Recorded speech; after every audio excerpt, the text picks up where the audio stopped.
الحمد لله الحمد لله رب العالمين اللهم إنا نستعينك ونستغفرك ونؤمن بك ونتوكل عليك الصلاة والسلام على رسوله الكريم أما بعد رب اشرح لي صدري ويسر لي أمري واحلل عقدة من لساني يفقه قولي يسبح لله ما في السماوات وما في الأرض الملك القدوس العزيز الحكيم কাছে এবং দূরে যে যেখানে বসে আমার এই কথাগুলো শুনছেন, আমার অন্তরের অন্তরস্থল থেকে সবার প্রতি রইল একরাশ প্রীতি আর শুভেচ্ছা। আশা করি মহান আল্লাহ রাব্বুল আলামিনের অশেষ রহমতে ভালো আছেন। আমিও আপনাদের দোয়ায় ভালো আছি। আজ পবিত্র জুমার দিন, মুসলমানদের জন্য আজ একটা খুশির দিন, আজ একটা আনন্দের দিন।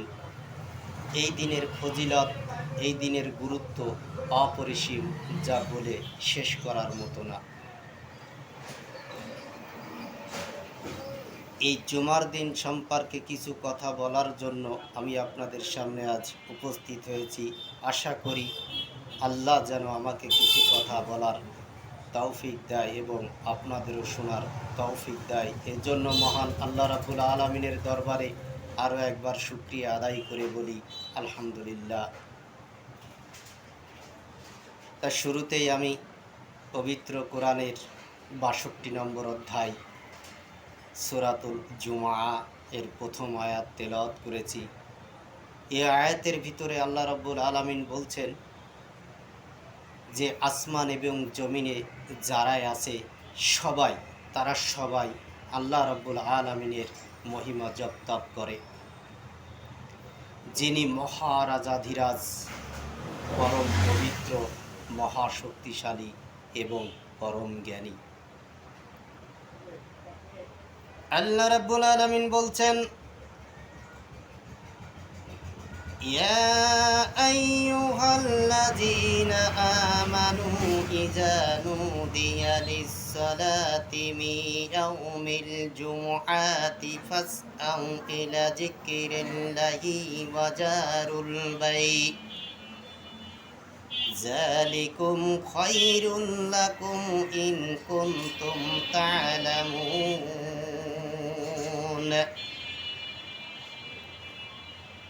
আল্লাহ রাব্বুল আলামিন বলছেন, হে ঈমানদারগণ, তোমরা যারা ঈমান এনেছো, তোমরা যারা আল্লাহকে স্বীকার করে নিয়েছো এবং আল্লাহর বিধানকে মেনে নিয়েছো, এই সমস্ত লোকদেরকে উদ্দেশ্য করে আল্লাহ রাব্বুল আলামিন বলছেন, জুমার দিনে যখন তোমাদের নামাজের জন্য ডাকা হয়, তখন তোমরা দ্রুত মসজিদ পানে ধাবিত হবে এবং বেচা কেনা বন্ধ রাখবে। এটাই তোমাদের জন্য উত্তম যদি তোমরা জানতে। আল্লাহ রাব্বুল আলামিনের পরবর্তী আয়াতে বলছেন, ফাইজা কুদিয়াতিস সালাতু ফান্তাশিরু ফিল আরদি আবতাগু মিন ফাদলিল্লাহ ওয়াজকুরুল্লাহা কাসীরান লাআল্লাকুম তুফলিহুন। আর যখন নামাজ শেষ হয়ে যাবে, তখন তোমরা জমিনে বেরিয়ে পড়ো আর আল্লাহর করুণা ভাণ্ডার হতে তোমাদের রিজিক অন্বেষণ করো এবং অধিক পরিমাণে আল্লাহকে স্মরণ করো। হয়তো তোমরা সফল কাম হবে।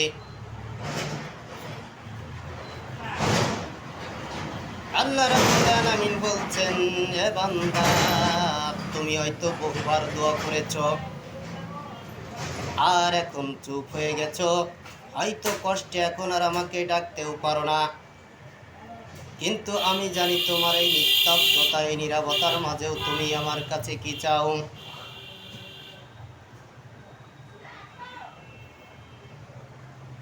তুমি যখন পথ হারিয়ে ফেলো তখন আমি তোমাকে পথ দেখাই। তুমি যখন অন্ধকারে পতিত হও তখন আমি তোমার জন্য আলো জ্বেলে দেই।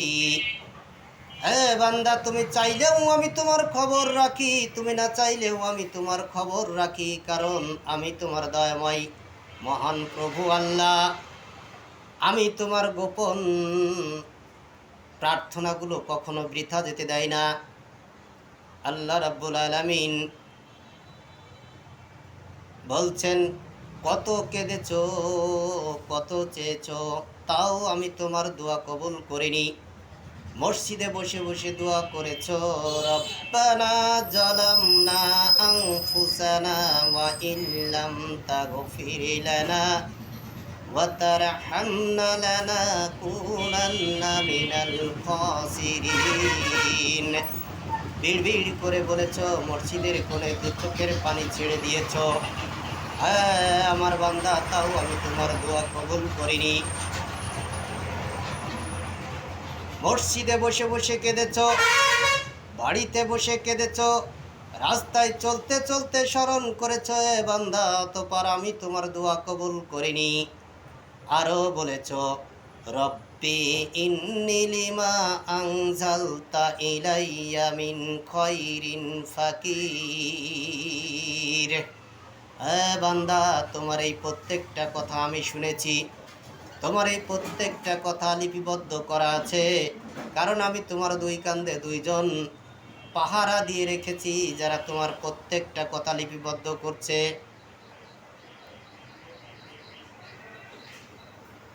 আজ আমাদেরকে স্মরণ রাখতে হবে, হয়তো 50, 60, 70, 80 বছরের জিন্দেগি আমাদের। আল্লাহ রাব্বুল আলামিন আমাদেরকে কেন সৃষ্টি করলেন, সৃষ্টি করার উদ্দেশ্য কি? সৃষ্টি করার পর আল্লাহ রাব্বুল আলামিন বলছেন, হে বান্দা, আমি তোমাদের জন্য পৃথিবীতে পাঠালাম, তোমরা সেখানে তোমাদের জন্য সমস্ত প্রকার নিয়ামত আমি অর্পণ করলাম। আর যদি আমার তরফ থেকে কোনো বিধান তোমাদের উপর নাজিল হয়, তোমরা সেটা মেনে চলবে।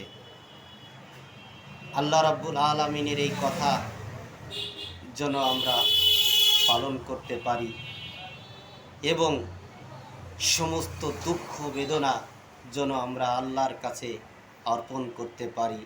আল্লাহ যেন সেই ঈমানি শক্তি আমাদেরকে দেয় এবং সেই পথেই যেন আমরা পরিচালিত হতে পারি।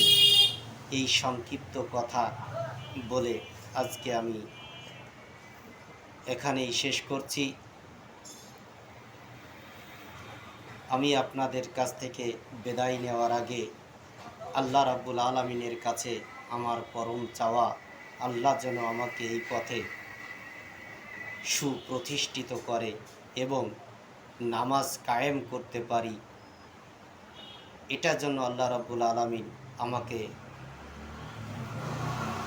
দেয় এবং শয়তানের কোনো প্রকার ওয়াসওয়াসায় যেন না পড়ি, এই কামনা রেখে, এই বাসনা রেখে প্রত্যেকটা মানুষের জন্য